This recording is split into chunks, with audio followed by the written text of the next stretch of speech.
Hello दोस्तों, मैं रवि कश्यप और स्वागत करता हूं आपका कॉमर्स विद रवि कश्यप में। दोस्तों, आज जो हम पढ़ने वाले हैं वो पढ़ने वाले हैं delegation of authority, means Hindi में कहते हैं इसको अधिकार का अंतरण। और एक और क्वेश्चन यहाँ पे बनता है, what is the difference between centralisation and decentralisation of organisation. एक ऑर्गेनाइजेशन के केंद्रीकरण मतलब संगठन के केंद्रीकरण और विकेंद्रीकरण में क्या अंतर है। तो दोस्तों, दोनों ही जो क्वेश्चन है वो आपके काम बढ़ने के कारण आपको अपने अधिकार, आपको अपने राइट्स किसी दूसरे को देने पड़ रहे हैं, जिसमें आपको चाहे डिसेंट्रलाइजेशन करना पड़े, चाहे आपको डेलीगेशन ऑफ अथॉरिटी करना पड़े। तो डिस्कस करते हैं क्या होता है। तो सबसे पहले समझते हैं अधिकार का अंतरण। अधिकार अंतरण बेसिकली ये जो टॉपिक है ये आपके मैं टेनेट से पढ़ा रहा हूं। चैप्टर आपका ये है, इसमें 8 which name is delegation and decentralisation of authority, अधिकार का अंतरण और विकेंद्रीकरण।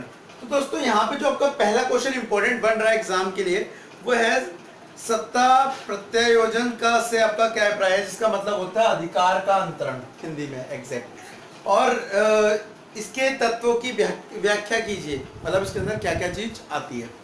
तो what is delegation of authority and what are the elements of delegation of authority, वो डिस्कस करने वाले हैं। तो दोस्तों, इसमें समझने के लिए आप एक सिंपल सा एग्जांपल लेते हैं पहले कि आपको ले लेते हैं, आप क्या एक कंपनी में बॉस हो और आपके नीचे 3 लोग काम कर रहे हैं, ए बी सी। नाउ अब कुछ टाइम के लिए वेकेशन पे जा रहे हैं या किसी और कारण से, जो भी कारण हो, अब आपको अपने रिस्पॉन्सिबिलिटी जो है वो कुछ टाइम के लिए किसी और को देनी है। क्या देनी है? रिस्पॉन्सिबिलिटी। अब आप बताइए किसको देना चाहेंगे, ए को देना चाहेंगे, बी को, सी को।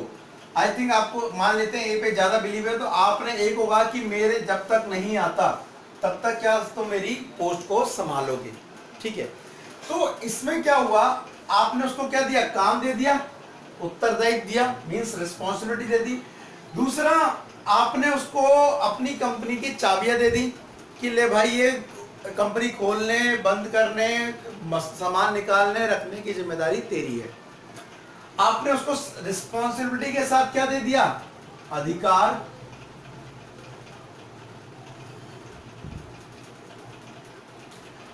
अब आपने उसे 2 चीज दे दी, एक तो रिस्पॉन्सिबिलिटी और एक अधिकार। इस दोनों के मिक्सचर को ही कहते हैं अधिकार का अंतरण, डेलीगेशन ऑफ अथॉरिटी। अब मैंने अभी यहाँ एग्जांपल लिया कि चलिए आप घूमने जा रहे हैं, घूमना नहीं, आपको मान लीजिए किसी और वर्क पे काम करना है, किसी और प्रोजेक्ट पे काम करना है, तो आप दोनों चीजों फोकस नहीं कर सकते। तो एक टाइम पे आप एक ही चीज पे फोकस करेंगे, इसलिए आपने क्या करा, एक जो दूसरा काम था उसकी रिस्पॉन्सिबिलिटी और राइट किसी और को दे दी, अपने सबऑर्डिनेटर को, अधीनस्थ को, और बड़ा काम आप खुद कर रहे हैं।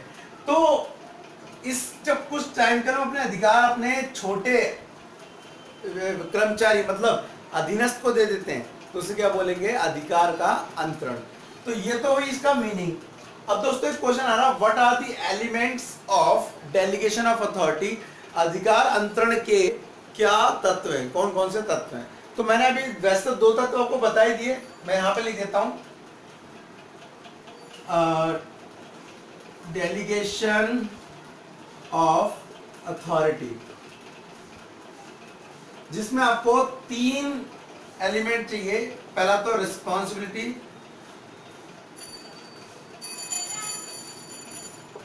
मीन्स उत्तरदायित्व, आपने किसी को काम सौंपा उसे बोलते हैं रिस्पॉन्सिबिलिटी। दूसरा, आप उसको उस काम को करने के लिए क्या देंगे, राइट, अधिकार। और तीसरा, जब आप उससे पूछेंगे कि भाई काम हुआ तो कितना हुआ, कितना नहीं हुआ, तो उसकी जिम्मेदारी भी किसकी है, आपके सबऑर्डिनेटर की है, जिसको अपने काम सौंपा था। तो next point is accountability, which means जवाबदेही। तो मैंने जैसे भी बताया आपको कि जब भी आप क्या करेंगे, डेलीगेशन ऑफ अथॉरिटी करेंगे, अधिकार का अंतरण करेंगे, मतलब कुछ समय के लिए अपने अधिकार, अपनी रिस्पॉन्सिबिलिटी अपने सबऑर्डिनेटर को देंगे, तो आपको 3 एलिमेंट वहां पे देखने को मिलेंगे।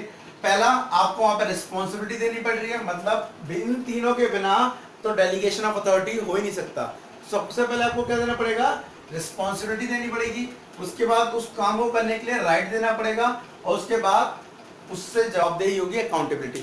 इससे को आप एक सिंपल एग्जांपल के थ्रू समझ सकते हैं कि मान लीजिए आपके पेरेंट्स एक हफ्ते के लिए गांव जा रहे हैं और आप घर में सबसे बड़े हैं, तो आपके घर की जिम्मेदारी पापा मम्मी आपको दे के गए।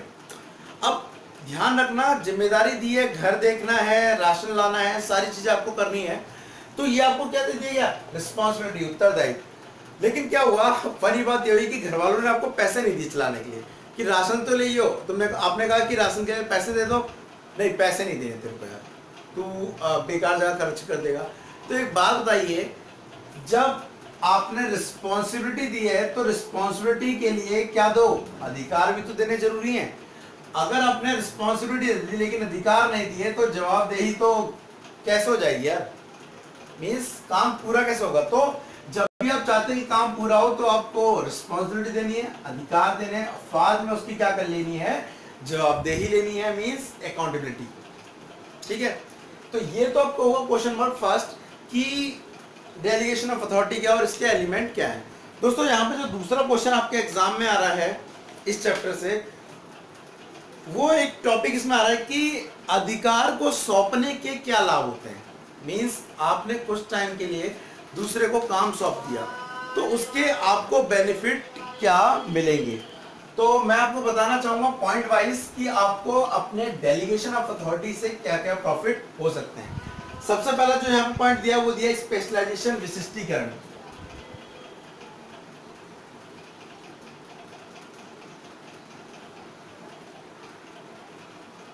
विशिष्टीकरण, विशिष्टीकरण का मतलब हो गया कि आपने वो काम उसको सौंप दिया जो बंदा जिस चीज में एक्सपर्ट था, और धीरे धीरे वो क्या हो जाएगा, आपके जब रिस्पॉन्सिबिलिटी लेगा, आपके अधिकारों का प्रयोग करेगा, तो धीरे धीरे उसमें क्या होता जाएगा, विकास होगा। तो आपकी फॉर्म में क्या हो रहा है, विशिष्टीकरण हो रहा है। ठीक है, दूसरा कार्य क्षमता में वृद्धि, increase in work capacity, increase in work capacity. अब इसका मतलब क्या है, हिंदी में है कार्य क्षमता का विस्तार कह सकते हो।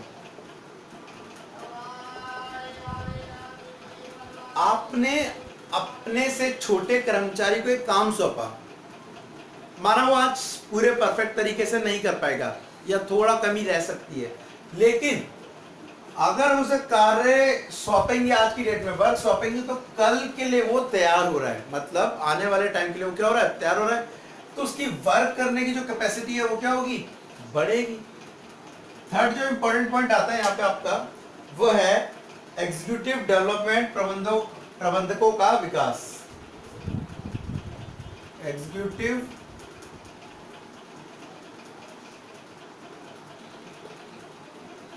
प्रबंधकों का विकास।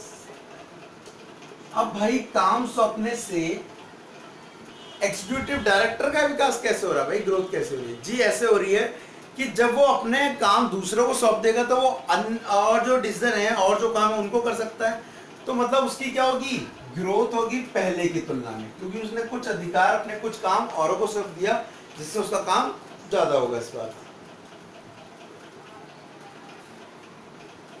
नेक्स्ट, हाई मोरल,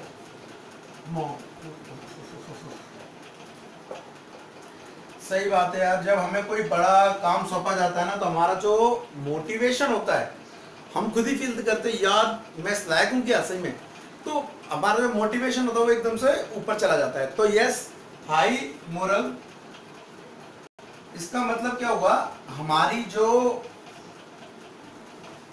इच्छा शक्ति है वो बढ़ जाएगी काम करने के लिए। तो उच्च मनोबल,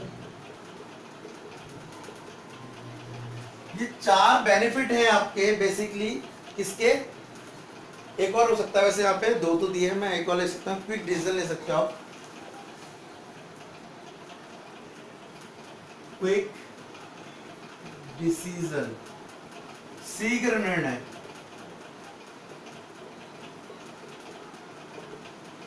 आपने क्या कर रखा है, डेलीगेशन ऑफ अथॉरिटी कर रखा है, काम बटा हुआ है, तो आपने जब उसे अधिकार दे रखा है तो अपने हिस्से के डिसीजन पहले ले लेगा। आपने अपने काम सौंप रखा है, आपने अपना काम ले रखा है, आप उसके जल्दी से निर्णय ले लोगे, तो काम पहले की तुलना में क्या होगा, ज्यादा होगा। नहीं तो काम जब सेंट्रलाइज होता मतलब सारा कुछ आपके ऊपर डिपेंड है, तो बंदा हर बार आके पूछेगा सर ये कर दे क्या, सर वो कर दे क्या, तो दिक्कत हो जाएगी, काम में डिले ज्यादा होगा। लेकिन अगर आप अधिकार बांट देंगे तो डिसीजन क्या होंगे आपके, क्विक होंगे। तो आपका ये तो हुआ question number first complete. Question number 2 यहाँ पे आ रहा है, अधिकार अंतरण से क्या अभिप्राय है, अधिकार अंतरण की प्रक्रिया में आने वाली कठिनाइयों का वर्णन कीजिए। अब इंग्लिश में बता देता हूँ question, what is the delegation of authority, explain the difficulties in the delegation of authority. तो डेलीगेशन ऑफ अथॉरिटी तो क्या होता है वो मैं समझा चुका हूँ। अब डेलीगेशन ऑफ अथॉरिटी में कमियां आती हैं क्या, बिल्कुल आएंगी। अब कमियां किसकी बात कर रहे हैं, एक कर्मचारी को कमी मतलब दिक्कत आएगी या एक प्रबंधक को दिक्कत आएगी, मींस डायरेक्टर को आएगी। तो बेसिकली दोनों को प्रॉब्लम होने वाली है। तो आप अपनी बुक से पढ़ सकते हैं, बता सकते हैं, जो बता रखा है। बेसिकली अगर हम किसके पॉइंट ऑफ व्यू से देख रहे हैं, डायरेक्टर के, तो प्रबंधक के पॉइंट ऑफ व्यू से देखो तो उसको लगता है हमेशा कि ये काम मेरे से अच्छा कोई नहीं कर सकता। एक दूसरा जो बता रखा है, अपने अधीनस्थ कर्मचारी की योग्यता पे विश्वास नहीं होता। नॉर्मली डायरेक्टर को या अपने प्रबंधक को ये लगता है कि यार जो ये नीचे वाला बंदा है ना, ये इतना अच्छा काम नहीं कर सकता जितना अच्छा मैं कर सकता हूँ। तो आपको अपने सबऑर्डिनेटर पे विश्वास नहीं है। नेक्स्ट, अधिकार सौंपने की कला का पर्याप्त ज्ञान ना होने के कारण वह अपने अधिकारों को अपने तक सीमित रखता है। अब उसे यह भी नहीं पता है कि मुझे अधिकार देने हैं तो कितने देने हैं और कौन से नहीं देने। इस कारण से वो डरा रहता है कि यार कोई दिक्कत ना हो जाए, इसलिए वो सारे अधिकार क्या रखता है, अपने पास तक रखता है। नेक्स्ट, कई बार लोग दूसरे को काम इसलिए भी नहीं देते, उन्हें डर होता है कि ये शायद मेरे से सीख के मेरे से क्या निकल जाएगा आगे। तो वहां पे डेलीगेशन अथॉरिटी बिल्कुल क्या हो जाता है, फेल हो जाता है। ये तो हुए किसके, उनके पॉइंट प्रबंधकों के, कि वो क्यों डेलीगेशन ऑफ अथॉरिटी करने में डरते हैं ना। अब डिस्कस करते हैं कि एक कर्मचारी की तरफ से क्या दिक्कत आती है। तो उसमें बता रखा है पहला, नॉर्मली क्योंकि देखिए जब रिस्पॉन्सिबिलिटी मिलती है तो जवाबदेही भी आती है, और जवाबदेही लेने से बहुत से लोग डरते हैं। उन्हें पता है कि यार हम ठीक है 8,000 सैलरी आ रहे हैं, सुबह से लेकर शाम तक काम करेंगे, बहुत है हमारे लिए। लेकिन इसीलिए कुछ कर्मचारी क्या करते हैं, रिस्पॉन्सिबिलिटी लेने में झिझकते हैं। पता नहीं कौन सी शर्म से आती है या कौन सा डर लगता है, तो वो नई अपॉर्चुनिटी लेना नहीं चाहते। इस कारण से भी क्या करता है, डेलीगेशन ऑफ अथॉरिटी हो ही नहीं पाता। नेक्स्ट, जो अधीनस्थ सबऑर्डिनेटर गलती करने और अपनी आलोचना डरते हुए कभी भी डेलीगेशन ऑफ अथॉरिटी के लिए रेडी नहीं होंगे। यस, सही बात है। अगर आप डरते हैं कि आपका काम गलत होगा, अगर आप करेंगे तो गलत होगा, तो आप कभी भी कोई काम नहीं कर सकते। वही इस पॉइंट में बता रखा है कि अगर आप ये सोच के चल रहे हैं कि पहली बार में सब कुछ एक्यूरेट होगा, सॉरी ये तो गलत बात है। सबसे पहले गलत होता है, उसके बाद ही सही होगा जाके, ठीक है। तो जो लोग डर रहे हैं कि यार मेरे से काम गलत हो जाएगा, फिर भी लोग बुराई करेंगे, तो उनके लिए तो डेलीगेशन ऑफ अथॉरिटी बनता ही नहीं है। उसके बाद जो आपका नेक्स्ट पॉइंट बनता है वो है, कुछ लोग क्या करते हैं, खुद डिसीजन लेते ही नहीं है, बार बार अपने सुपीरियर से, मतलब अपने बड़े अधिकारियों, सर ये कैसे करे, सर वो कैसे करे, सर ये कैसे करे। तो उसमें हो क्या रहा है, वो खुद ही डर रहे हैं। अब जब यार खुद ही डर रहा है तो उसको अधिकार सौंपने का फायदा क्या, जब खुद ही सारे डिसीजन मेरे से पूछेगा क्या। हमने तो इसलिए डेलीगेशन ऑफ अथॉरिटी किया था कि हमें थोड़ा क्या मिले, रिलैक्स और हम अदर प्रोजेक्ट पे ध्यान दे सके, लेकिन वो बार बार हमारे पास ही आ रहा है, क्या फायदा। नेक्स्ट, बहुत से अधिकार पदोन्नति के अवसर के अभाव में अधिकार अंतरण के मार्ग में बाधा आती है। बेसिकली अधिकार अंतरण नहीं हो पाता क्योंकि प्रमोशन नहीं हो पाता है, ठीक है। प्रमोशन नहीं हो पाता तो लोग समझ ही नहीं पाते काम करना कैसे है, क्यों करना है, किसके लिए करना है। तो ये भी एक प्रॉब्लम है, किसकी तरफ से, कर्मचारी की तरफ से। तो दोस्तों ये हुआ क्वेश्चन नंबर 2। अब ये इससे रिलेटेड ही क्वेश्चन है कि इसके सिद्धांत क्या है, इसके प्रिंसिपल क्या हैं, ये आप कर सकते हैं। और एक अच्छे डेलीगेशन ऑफ अथॉरिटी के लिए क्या क्या होना चाहिए उसके सुझाव दीजिए, ये भी आप कर ही लेंगे। उसके बाद मैं आपको बताना चाहूँगा सेंट्रलाइजेशन एंड डिसेंट्रलाइजेशन, अधिकेंद्रीकरण और विकेंद्रीकरण। अब हुआ क्या, इसको एक एग्जाम्पल के थ्रू मैं समझाता हूँ आपको कि केंद्रीकरण क्या है और विकेंद्रीकरण क्या है। आपने क्या करा, आप बॉस थे, आपने कई सारे डिपार्टमेंट बनाए थे। डिपार्टमेंट क्या, ब्रांच बना ली, मान लीजिए ब्रांच फर्स्ट जो आपकी एक अलग, मान लेते हैं दिल्ली में चल रही है, एक ब्रांच सेकंड हो गई जो कि आपकी मुंबई में चल रही है, और एक चेन्नई में ले लेते हैं ब्रांच थर्ड। अब ये ब्रांच जो है कैसी है, मतलब आपने जो काम जैसे बढ़ा है तो आपने क्या करा है, काम बढ़ा है तो आपने ब्रांचेस खोल दी। अब ब्रांचेस तो आपने खोल दी, ब्रांचेस तो आपने खोल दी। आपकी जो कंपनी थी वो थी एक्स लिमिटेड।